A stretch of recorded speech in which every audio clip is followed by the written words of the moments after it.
Hello बच्चों, मैं आशीष sir आज रीड एंड पास जीएस में मैथ्स लेकर के आया हूँ। एक नंबर सिस्टम का एक टाइप जो बहुत आपके एग्ज़ाम में पूछा जाता है, चाहे वो क्वेश्चन एग्ज़ाम का रेलवे का हो या फिर एसएससी का हो, चाहे बैंक का हो, चाहे कोई स्टेट लेवल का हो। तो यहाँ पे हम सबसे पहले क्या करेंगे कि आपको प्रश्न को समझाएंगे, क्योंकि देखिए सबसे पहले क्या है कि प्रश्न को समझना बहुत ज़रूरी है। जब तक आपको प्रश्न समझ में नहीं आएगा तब तक आपको आंसर नहीं आने जा रहा है। तो सबसे पहला आप लोग ये कीजिएगा कि किसी भी प्रश्न को बनाइए मैथ में, सबसे पहले प्रश्न पढ़िए, क्योंकि अगर मान लेते हैं 100% किसी प्रॉब्लम को समझते हैं तो उसमें 50% प्रॉब्लम और 50% सॉल्यूशन काम आता है। ठीक है, तो देखते हैं प्रश्न क्या कहता है। सबसे पहले तो प्रश्न कहता है कि किसी संख्या को, कोई एक संख्या है जिसको 8 से भाग देने पर शेषफल 5 बचता है, और कहता है तथा फिर भागफल को 4 से भाग देने पर शेषफल 3 बचता है। तो कहता है कि 32 से, मतलब उसी संख्या को क्या करेंगे, 32 से भाग देने पर शेषफल क्या बचेगा। देखिए इसी क्वेश्चन को एक और तरीका से पूछा जाता है, लेकिन क्वेश्चन वही है। ठीक है, पूछता है कि किसी संख्या को लगातार क्रमशः 9 और 5 से भाग देने पर शेषफल क्रमशः 4 और 3 बचता है। तो कहता है उसी संख्या को 45 से भाग देने पर शेषफल क्या बचेगा। देखिएगा यहाँ पे ध्यान दीजिएगा, ये कह रहा है क्रमशः कहने का मतलब यही है कि किसी संख्या को 9 से भाग देने पर फिर उसके भागफल को 5 से भाग देने पर शेषफल 4 और 3 बचता है। उसी प्रकार यहाँ 2 हो गया, फिर उसके बाद 3 भी हो सकता है। कहा जाएगा किसी संख्या को लगातार क्रमशः 6, 5, 4 से भाग देने पर शेष क्रमशः 4, 3, 2 बचता है। तो उसी संख्या को 120 से भाग देने पर शेषफल क्या बचेगा। इसके बाद इस टाइप का एक और प्रश्न आपका जो बहुत एग्जाम में पूछा जाता है, तो पहले इसको हम क्लियर करते हैं, उसके बाद आपको वो क्वेश्चन बताते हैं। ठीक है, तो देखिए इसको हम सॉल्व करते हैं। ठीक है, तो कहता है क्या, समझिएगा, किसी संख्या को 8 से भाग देते हैं। तो कहता है मान ले वो संख्या n है, मान ले तो संख्या क्या है, n है। अब कहता है n को 8 से भाग देते हैं तो शेषफल क्या होता है बाबू, शेषफल आपका बचता है 5। क्या बचता है, 5 बचता है। कहता है तथा उसके भागफल को किससे भाग देते हैं, 4 से भाग देते हैं, तो शेषफल क्या बचता है, 3 बचता है। ठीक है, अब कहता है तो उसी संख्या को 32 से भाग देने पर, यानी उसी संख्या को 32 अगर भाग देते हैं तो शेषफल क्या बचता है। ये आपका जो आपका लैंग्वेज रूप में लिखा हुआ है उसको हम मेथड रूप में पहले बदल दिए, क्योंकि देखो जब तक आप प्रश्न नहीं समझिएगा तब तक उसका आंसर आपको समझ में नहीं आएगा। अब हमको लगता है कि आप लोगों को प्रश्न आ गए। अब देखिए इसको आंसर में कुछ नहीं, बस प्रश्न को सिर्फ समझना है।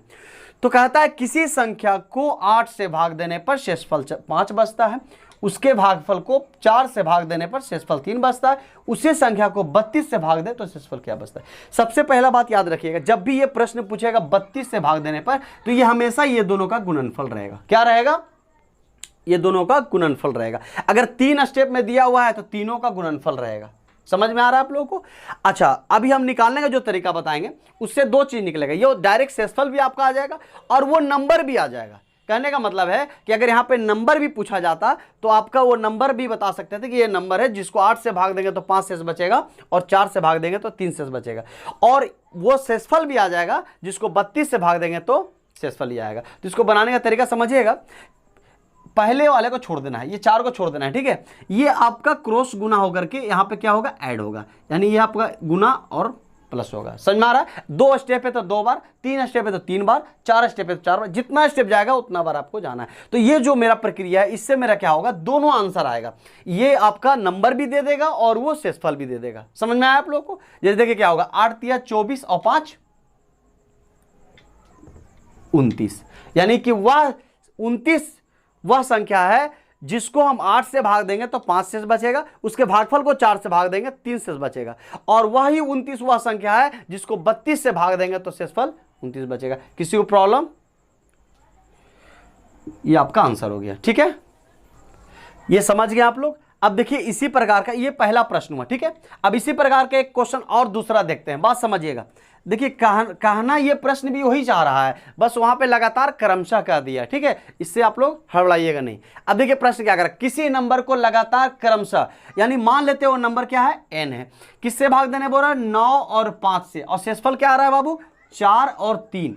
यानी किसी नंबर को अगर हम 9 से भाग देते हैं तो 4 शेषफल बचता है, उसी के भागफल को 5 से भाग दें, क्या शेषफल बचेगा, 3। तो देखिए हमेशा क्या पूछता है, अभी तुरंत बताएं कि ये दोनों का गुणनफल ही पूछता है। 9 5 45, 45 का शेषफल क्या बचेगा। तो बस कुछ नहीं करना है, इसको छोड़, एक स्टेप को छोड़ देना, इससे गुना और यहाँ पे क्या करना है प्लस करना है, यानी 9 तिया 27 और 27 और 4 31। किसी को प्रॉब्लम? यानी 31 वह संख्या है जो जिसको हम 9 से विभाजित करेंगे तो 4 शेष बचेगा, उसके भागफल को 5 से विभाजित करेंगे तो 3 शेष बचेगा, और उसी संख्या को 45 से भाग देंगे तो 31 शेष बचेगा। किसी को प्रॉब्लम? चलिए अब देखते हैं इसी तरह का तीसरा प्रश्न। ठीक है, ध्यान दीजिएगा आप लोग। चलिए तीसरा प्रश्न जो कह रहा है किसी संख्या को, माना वो संख्या n है, ठीक है। अब कहता है उस संख्या को 6, 5, 4 से भाग देने पर शेष क्या बच रहा है बाबू? शेष बच रहा है 4, 3, 2। ठीक है, तो कहेगा उसी संख्या को 132 से भाग देंगे तो शेषफल क्या बचेगा। देखिए हमेशा ये तीनों का गुणनफल ही देगा। आपको पहले ही बोले थे कि ये जो प्रश्न पूछा जाता है उसके गुणनफल को देकर के पूछा जाता है। ठीक है, अब चलिए आप लोग देख ली यहाँ पे, तो यहाँ पे क्या है ना, किसी संख्या को अब क्या करना है, 6, 5, 4 का गुणज से भाग देना है, यानी कि 120 से भाग देना है। समझ में आया? किसी को प्रॉब्लम? अब ध्यान दीजिएगा, यहाँ पे भी उसी तरह से बनाएंगे, 3 स्टेप तक फिर भी वही काम करेंगे। एक को छोड़ करके यहाँ पे गुना होगा, यहाँ प्लस होगा, और यहाँ गुना होगा, और यहाँ क्या हो जाएगा, प्लस हो जाएगा। यानी ये आपका चलते जाएगा, 4 रहता तो इसी तरह बढ़ता। तो इससे क्या होता है, ये संख्या भी आपका निकल जाएगा और वह भी निकल जाएगा जिसको 132 से भाग देंगे तो शेषफल ये बचेगा। समझ में आ रहा है ना? जैसे देखिए 5 दूनी 10, 3 13, 13 छके 78 प्लस 4 कितना हो जाएगा आपको? 82। यानी कि 82 वह संख्या भी है जिसको हम 6 से भाग देंगे तो 4 शेषफल, उसके भागफल को 5 से भाग देंगे तो 3 शेषफल, उसके भागफल को 4 से भाग देंगे तो 2 शेषफल, और वह संख्या को 120 से भाग देंगे तो 82। किसी को प्रॉब्लम? चलिए अब हमको लगता है कि आप लोगों को ये टाइप समझ में आ गया, लेकिन इस टाइप का एक और ऐसा प्रश्न है जो पूछा जाता है, बस पूछने का तरीका चेंज है। प्रश्न यही रहेगा, पूछने का तरीका चेंज रहेगा। तो ठीक है, हम अगला क्वेश्चन देखते हैं आप लोग सामने। तो चलिए उसी टाइप का एक और प्रश्न आप लोगों को बताने जा रहे हैं, चौथा प्रश्न जो आपको है उसी टाइप का, थोड़ा सा क्वेश्चन को घुमा दिया गया है।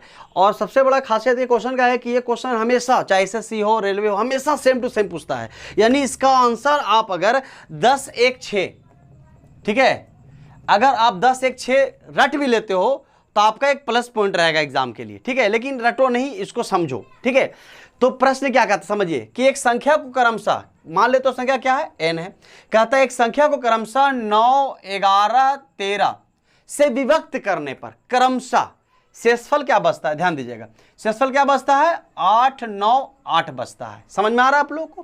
कहता है कि एक संख्या है जिसे क्रमशः 9, 11, 13 से विभक्त करने पर क्रमशः शेष क्या बच रहा है, 8, 9, 8 बचता है। कहता है यदि विभाजक को उलट दिया जाए, विभाजक करने का मतलब है कि पहले 9 से भाग दिया जा रहा है, फिर 11 से भाग दिया जा रहा है, फिर 13 से भाग दिया जा रहा है। विभाजक को उलट दिया जाए कहने का मतलब है कि पहले अगर 13 से भाग दें, फिर 11 से भाग दें, फिर 9 से भाग दें, तो शेषफल क्या बचेगा। वही प्रश्न आपका। देखिए बनाने का तरीका क्या है समझिएगा। सबसे पहले आपको हम ये बताए हैं कि या इसमें शेषफल निकालने के लिए कहा जाए या फिर वह संख्या निकालने के लिए कहा जाए, दोनों में एक ही काम करते हैं। क्या करते हैं आपको मालूम है कि यहाँ पे आप लोग गुना करते हैं, फिर प्लस करते हैं, फिर गुना करते हैं, फिर प्लस पढ़ते हैं। यहाँ तक समझ में आया आप लोग को? किसी को प्रॉब्लम? अब देखिए यहाँ पे गुना करते हैं कितना, तो ये मेरा क्या होगा, शेषफल भी देगा जो ये तीनों का गुणनफल से भाग देने पर शेष बचेगा, या वह संख्या भी होगा जिसको 9 से भाग देंगे तो शेष 8 बचेगा, उसके भागफल को 11 से भाग देंगे तो शेष 9 बचेगा, और उसके भागफल को 13 से भाग देंगे तो शेषफल 8 बचेगा। तो यहाँ पे गुना कीजिए, क्या होगा, 11, 8 को गुना करेंगे तो कितना आएगा, 88, और प्लस 9 कितना आएगा, 97। फिर 97 को अगर 9 से हम गुना करते हैं तो आपका क्या आता है, तो आपका आ जाएगा, गुना कीजिए, आ जाएगा आपका और 873, और कितना हो जाएगा, 881। यानी 881 वह संख्या है जिसको इसके गुणनफल से भाग देने पर शेष बचेगा, या फिर वह संख्या भी इसको बोल सकते हैं। तो यानी 881 वह नंबर है जिसको 9 से भाग दिए शेषफल 8 बचा, उसके भागफल को 11 से भाग दिए शेषफल 9 बचा, उसी के भागफल को 13 से भाग दिए शेषफल 8 बचा। अब कहता है विभाजकों को उलट दिया जाए। विभाजकों को उलटने का मतलब है कि 881 को सबसे पहले हम 13 से भाग देंगे। ठीक है, तो जब 13 से भाग देते हैं तो कितना बार में करता है, 13 से 13 छके 78, बचेगा कितना यहाँ पे 1 0 1 बचा, फिर कटेगा 13 सत्ते 91, बचा कितना 10। यानी कि हम इस संख्या को 13 से भाग दिए तो शेष क्या बचा 10 बचा।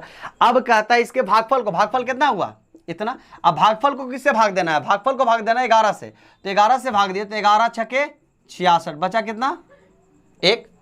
अब कहता है इसके भागफल को, इसका भागफल बचा कितना 6, इसको किससे भाग देंगे 9 से।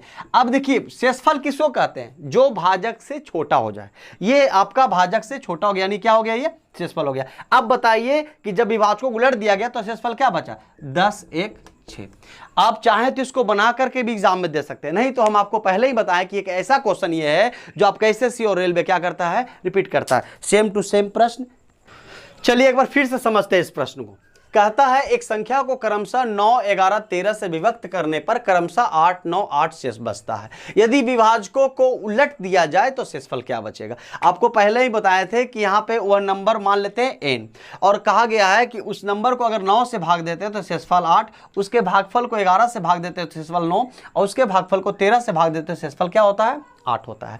अब कहता है, तो हम आपको बताए थे कि जब ये क्रॉस गुना और प्लस करते हैं तो आपको बताए थे कि दोनों चीज आता है, या तो इसके गुणनफल से भाग देने पर शेषफल बचता है या फिर वह संख्या भी प्राप्त होता है। तो मान लेते हैं वहां पे जब इसको सोल्व किए तो आ गया कितना 881, यानी वह संख्या 881 है जिसको 9 से भाग देंगे तो शेषफल 8, 11 से भाग देंगे शेषफल 9, 13 से भाग देंगे शेषफल 8 बचेगा। अब कहता है इसके विभाजकों को उलट दिया जाए, यानी पहले आप 9 11 13 से भाग दिए, अब 13 11 9 से भाग दीजिए, तो 13 से जब भाग दिए शेषफल क्या बचा 10 बचा, जब 11 से भाग दिए शेषफल क्या बचा 1 बचा, और जब 9 से भाग दिया शेषफल क्या बचा 6 बचा। किसी को प्रॉब्लम?